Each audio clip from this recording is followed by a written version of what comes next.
నమస్కారం. LK news కి స్వాగతం. దయచేసి అందరూ మన ఛానల్ ను సబ్స్క్రైబ్ చేసుకోండి. ఛానల్ నచ్చితే లైక్ చేయండి, మీ స్నేహితులకు బంధువులకు షేర్ చేయండి. ఇక వార్తల్లోకి వెళ్తే, పోతేపల్లిలో వేంచేసిన శ్రీ విజయ కనకదుర్గ మల్లేశ్వర స్వామివారి దేవస్థానంలో కార్తీక మాసం సందర్భంగా స్వామివారికి అభిషేక కార్యక్రమాలు నిర్వహించారు. వేకువజామునే భక్తులు ఆలయానికి విచ్చేసి స్వామివారిని దర్శించుకున్నారు. పూజా కార్యక్రమాలలో పాల్గొన్నారు.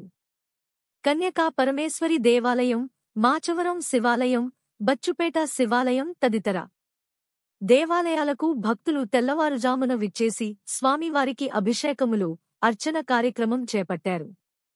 కృష్ణా జిల్లా ఎస్పీ విద్యాసాగర్ నాయుడు ఆదేశాల మేరకు బందరు డీఎస్పీ చప్పిడి రాజా ఆధ్వర్యంలో మచిలీపట్నంలో వివిధ ప్రాంతాలలో మైనర్ డ్రైవింగ్ చేస్తున్న యువకులకు ఆదివారం స్పెషల్ డ్రైవ్ నిర్వహించి సుమారు 25 మంది వాహనదారులకి కౌన్సిలింగ్ చేసి చట్టాలపై అవగాహన కల్పించి జరిమానా విధించారు. తల్లిదండ్రులు పిల్లలకు వాహనాలు ఇవ్వకుండా తగు జాగ్రత్తలు తీసుకోవాలని, బయటకు వెళ్లిన తమ పిల్లలపై ప్రత్యేక దృష్టి సారించాలని తెలిపారు. ఇకపై మైనర్ డ్రైవింగ్ మీద స్పెషల్ డ్రైవ్ నిరంతరం కొనసాగుతుందని తెలిపారు. ఓపెన్ హౌస్ కార్యక్రమంలో భాగంగా లక్ష్మీ టాకీసు సెంటర్లో ఆదివారం రాత్రి పోలీసు కళాకారులు వివిధ వాయిద్యాలతో చేపట్టిన సంగీత విభావరి ప్రేక్షకుల వీణుల విందు చేసింది. దేశభక్తి గేయాలను సాల్మన్ రాజు గిటార్పై మీటి ప్రేక్షకులను మైమరపించారు. క్షీరాబ్ది ద్వాదశి సందర్భంగా ప్రధాన ఆలయాల్లో ఆదివారం తులసి, ఉసిరిక వృక్షాలకు పూజలు నిర్వహించారు. మహిళలు పెద్ద సంఖ్యలో దీపారాధనలు చేశారు. ఆకాశ దీపాలు వెలిగించారు. మహిళలు తమ గృహాలలో ఉసిరి, తులసి చెట్ల వద్ద దీపారాధనలు చేసి పూజలు నిర్వహించారు.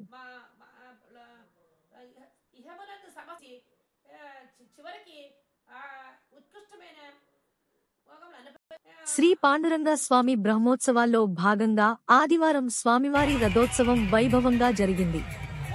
భక్తులు అడుగడుగునా స్వామివారికి హారతులు పట్టారు.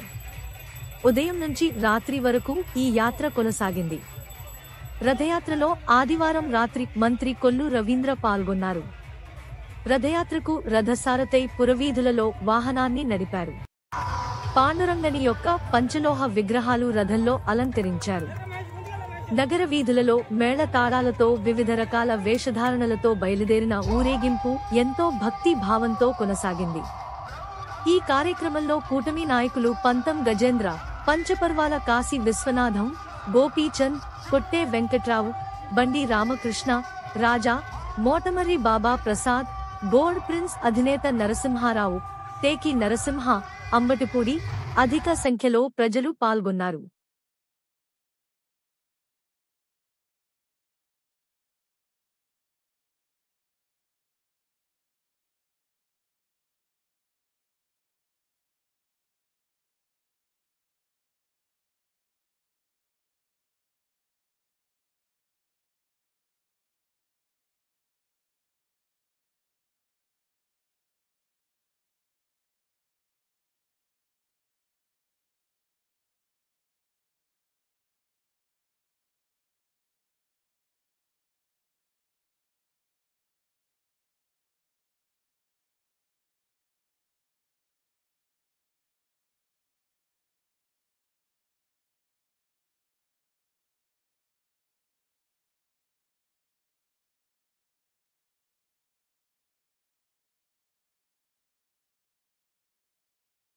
తిరుమల తిరుపతి దేవస్థానం హిందూ ధర్మ ప్రచార పరిషత్ ఆధ్వర్యంలో మన గుడి కార్యక్రమంలో భాగంగా మచిలీపట్నం మాచవరంలోని శివాలయంలో ధార్మిక సప్తాహములు నిర్వహిస్తున్నారు. పరమ పవిత్రమైన కార్తీక మాసం వైశిష్ట్యమును తెలియజేసేందుకు టీటీడీ ఈ కార్యక్రమాన్ని నిర్వహిస్తోంది. అక్టోబర్ 30 నుంచి నవంబరు 5వ తేదీ వరకు పలు కార్యక్రమాలు నిర్వహిస్తున్నారు. కార్యక్రమాలలో భాగంగా ఆదివారం క్షీరాబ్ది ద్వాదశి విశిష్టతపై ముదిగొండ వీరభద్ర శాస్త్రి ఆధ్యాత్మిక ప్రసంగం చేశారు. శ్రీవారి సేవకులు, కార్యక్రమ నిర్వాహకులు టి ప్రసాద్, జూనియర్ అసిస్టెంట్ ఎం కళ్యాణ్ శ్రీరామ్ కార్యక్రమాన్ని పర్యవేక్షించారు. మహిళలు తులసి, ఉసిరి చెట్టు కింద పూజలు నిర్వహించి దీపారాధనలు చేశారు. కార్తీక పౌర్ణమి సందర్భంగా ఈ నెల 5న కొజ్జిలిపేట శ్రీ బాలా త్రిపుర సుందరి సమేత నాగేశ్వర స్వామి దేవాలయంలో కార్తీక దీపోత్సవం నిర్వహిస్తున్నారు.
హ్యుమానిటీ ఫౌండేషన్ గౌరవ అధ్యక్షులు డాక్టర్ హసీం బేగ్ రాష్ట్ర మైనారిటీ ఫైనాన్స్ కార్పొరేషన్ డైరెక్టర్గా బాధ్యతలు స్వీకరించిన శుభ సందర్భంగా ఆత్మీయ అభినందన కార్యక్రమం సన్ స్టార్ స్కూల్ ప్రాంగణంలో హ్యుమానిటీ ఫౌండేషన్ ఫౌండర్ నూర్జహాన్ ఘనంగా నిర్వహించారు. సంస్థ స్థాపించి వివిధ రకాల సేవలను పేదలకు అందిస్తూ నేటికి సంవత్సరం పూర్తయిన సందర్భంగా కేక్ కట్ చేశారు. హ్యుమానిటీ ఫౌండేషన్ మరియు మానవతా స్వచ్ఛంద సేవా సంస్థ సంయుక్తంగా గవర్నమెంట్ హాస్పిటల్ డాక్టర్ భానుమూర్తి ద్వారా నిర్వహించిన ఉచిత నేత్ర వైద్య శిబిరంలో అర్హులైన 110 మందికి ఉచిత కళ్లజోళ్ల పంపిణీ కార్యక్రమాన్ని ముఖ్య అతిథులుగా విచ్చేసిన ఆర్పేట సిఐ యేసుబాబు, ఎస్ సాయి స్వరూప్ మాజీ ఎక్సైజ్ ఇన్స్పెక్టర్ ద్వారా ప్రారంభించారు. 29 మందికి ఉచితంగా కంటి ఆపరేషన్లను త్వరలో డాక్టర్ ద్వారా చేయిస్తామన్నారు. ఆప్టికల్స్ షాప్స్ అసోసియేషన్ వారు లబ్ధిదారులకు కళ్లజోళ్లను అందించారు. ఈ కార్యక్రమంలో అధ్యక్షురాలు నూర్జహాన్, ట్రెజరర్ నాగూర్ హుస్సేన్, సెక్రటరీ అజ్మత్ నిసా, అనిల్, మానవతా స్వచ్ఛంద సేవా సంస్థ అధ్యక్షులు జి కిషోర్, ఉపాధ్యక్షులు బొమ్మిడి స్వామి, స్టార్ విద్యాసంస్థల డైరెక్టర్ శ్రీరామ్, ఆదిత్య, మోటమర్రి బాబా ప్రసాద్, ముదిగొండ శాస్త్రి తదితరులు పాల్గొన్నారు. ఈ వార్తలు ఇంతటితో సమాప్తం.